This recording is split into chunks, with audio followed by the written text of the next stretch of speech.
Right, back for another in the OMG is Additional Chemistry series, and today we are talking about electrolysis. As always, follow the video through, do the questions at the end, and if you still don't understand, repeat the video. Okay, it's really good revision.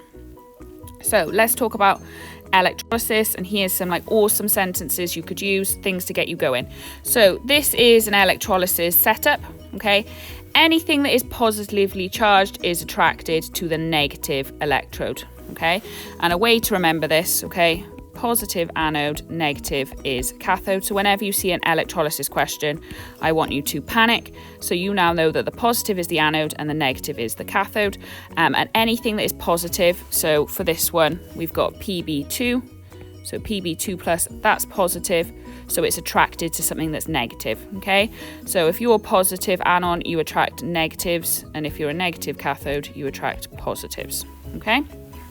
So negatively charged ions move towards the anode and they lose electrons and are oxidized, okay? So what I want you to be doing is looking at their charges. So Pb2 plus, so that would be plus 2 electrons. Remember, electrons, the actual symbol for electrons is E minus, and that goes to Pb on its own. You want to get rid of the charge. So Br minus, that needs to lose an electron. So the minus add up, okay? Obviously, Br is diatomic, so it naturally exists in a pair, so that's why you've got 2 of them. But just think about it. There's positive, so you're adding 2 electrons. There's negative, you're taking away electrons, okay? And then they might ask you to comment on whether they've been oxidized or reduced. And think oil rig. So there's loads of anagrams with this. Oil rig, oxidation is loss. So this is lost electrons, so it's been oxidized. Reduction is gain. So this has gained electrons, so it's been reduced. Okay, just focus on the charges. It's not as hard. I know it seems hard, but it isn't as hard as you think. Aluminium then is the big one that you need to know. Okay, aluminium is the most abundant metal on Earth, but it's expensive. Largely because the amount of electricity used in its extraction. So electrolysis is using electricity to split up a compound. We use a graphite anode and cathode because they're less reactive. Okay, and it's the same kind of thing. Aluminium 3 plus 3 electrons, so it's reduced to gain electrons, and then oxygen is oxidized to lose electrons. That means we've got pure aluminium there to use for our cans, to use in our planes. So a big thing with electrolysis and the blast furnace is that you need to pick a site for the extraction plant, and it needs to be somewhere.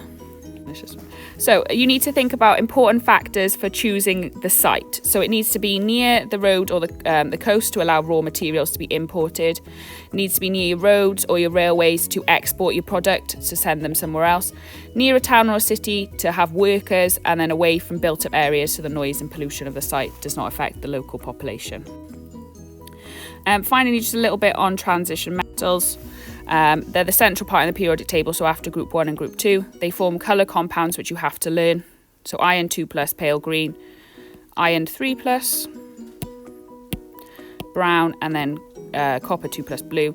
They're malleable, they've got really high melting and boiling points, they're hard and tough. High densities, less reactive than group 1, and form ions with different charges, as shown there with iron.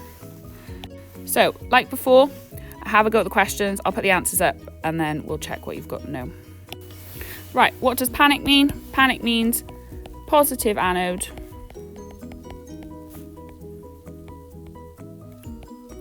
negative is cathode. Oil rig, oxidation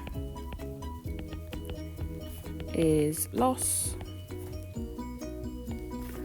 Reduction is gain.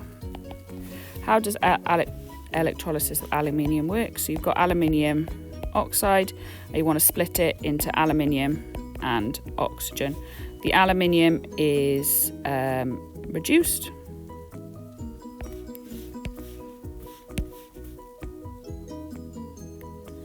and the oxygen is oxidized.